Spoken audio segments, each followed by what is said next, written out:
enorme para o país e para o mundo como um todo, né? Ele trata de economia circular. Explicando para aqueles que não conhecem o termo, parece estranho. A economia tradicional, ela é uma economia linear, ou seja, você extrai da natureza, transforma, utiliza, descarta. Isso aí tem fim, não dá para ser assim, porque a nossa terra tem um limite, a nossa espaçonave terra tem um limite de recursos naturais. Portanto, você precisa de uma economia circular, onde em vez de descartar, você reutiliza aquele material para que ele se transforme em outros tipos de equipamentos e produtos, né? E para isso aí, por enquanto, você pode dizer que é uma opção inteligente. No futuro, é uma necessidade, isso não pode ser de forma diferente. Portanto, a aprovação de forma unânime hoje na Comissão de Assuntos Econômicos desse projeto me deixou muito feliz. Agora ele segue para a Comissão de Meio Ambiente, que ele tem um impacto muito positivo, né, em proteção do meio ambiente, obviamente, mas também tem um impacto econômico muito grande na geração de empregos, na geração de novas empresas. É todo um setor produtivo, né, que se gera com isso aí. Certamente a economia do Brasil vai sentir com isso. Pensar na economia mundial, por exemplo, os cálculos mostram em torno de 4,5 trilhões de dólares até 2030 com a utilização de economia circular. Geração de mais de 6 milhões de empregos, né, com a economia circular até 2030. Redução de 40%, 39% de CO2 na atmosfera com a utilização de economia circular até 2050, ou até considerando em 2050. Ou seja, nós temos aí perante, né, nós uma opção que é muito importante que o Brasil tome dianteira nisso aí e faça a utilização disso. E com isso, certamente, a gente pode dar um exemplo para o planeta também, que tem utilizado de forma um tanto ainda fragmentada, e agora a gente pode fazer isso aqui de forma organizada no nosso país, o que é um exemplo interessante. Senador, mudando um pouco de assunto, o senhor juntamente com outros senadores foram aos Estados Unidos em relação à cibersegurança. O que de bom o senhor trouxe para a gente? Informações nós queremos saber. Olha, a viagem foi extremamente produtiva. Nós estivemos em Pittsburgh, na Pensilvânia, e também em Washington, na capital americana, Washington, D.C. Ali nós discutimos modelos de sistemas de estrutura de governança de segurança cibernética no país. Eles utilizam ali uns modelos muito interessantes no terceiro setor. E por que no terceiro setor, né? Além do setor público? O setor público eles têm como uma agência de segurança cibernética, o que nós pretendemos ter aqui no país também.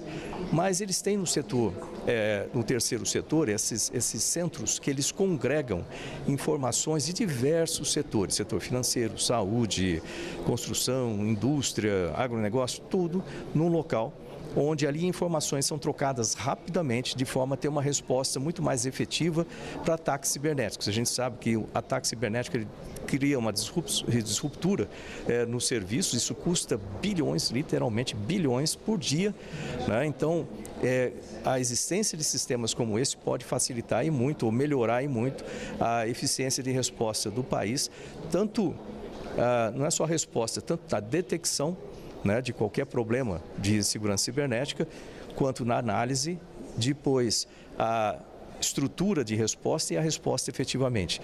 Então o Brasil pode seguir, nós aprendemos bastante ali, tanto com órgãos do setor privado, quanto do terceiro setor, quanto do governo, inclusive o pessoal, como eles chamam lá de law enforcement, né, que você tem aí o FBI, por exemplo, como uma das organizações.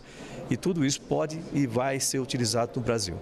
Senador, o senhor acha que a cibersegurança pode influenciar de alguma forma na questão da inteligência artificial nas comissões? O senhor poderia trazer alguma informação do que aconteceu lá nos Estados Unidos, juntamente para chegar nas comissões hoje? Sem dúvida. Tem três vertentes que são primas, vamos dizer assim. A proteção de dados, a inteligência artificial e a segurança cibernética. Então eles trabalham em conjunto, né? Mesmo porque a inteligência artificial precisa de dados e muitas vezes são dados de pessoas e quando não são, às vezes são dados de propriedade de empresas, etc. também. Ou seja, existe uma correlação imediata entre esses dois. E aí a correlação da inteligência artificial com a segurança cibernética também é muito intensa, porque a utilização de ferramentas de inteligência artificial podem complicar, e muito, aliás, a visão, a perspectiva de muitos empresários ou muitos CEOs de empresas gigantescas. Eles têm essa visão de que a inteligência artificial vai complicar muito a segurança cibernética no futuro. Eu não acredito muito nisso. Eu acho que o trabalho dos dois lados é uma ferramenta nova, que ela vai ser utilizada, sem dúvida nenhuma, pelos bandidos, né? Mas a gente também tem o pessoal do bem aqui trabalhando com inteligência artificial para proteção. Exemplo, né, você tem uma rede onde você tem dados passando entre diversos processos ali dentro e você tem um fluxo normal de dados, vamos dizer assim. De repente, quando entra um vírus, esse fluxo normal ele é alterado em parte ou totalidade daquilo, ou seja, pode aumentar o tamanho dos pacotes que estão sendo transmitidos, né?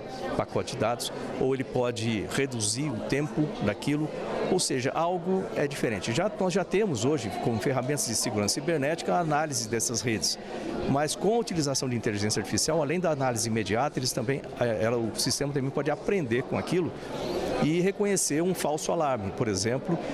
Isso dá, obviamente, mais eficiência ao processo, mas também muito mais eficiência no reconhecimento de alarmes verdadeiros, vamos dizer assim, e como tratar e buscar rapidamente os autores, né, desses crimes cibernéticos. Muito obrigada, senador. Continua aí, só um minuto para eu bater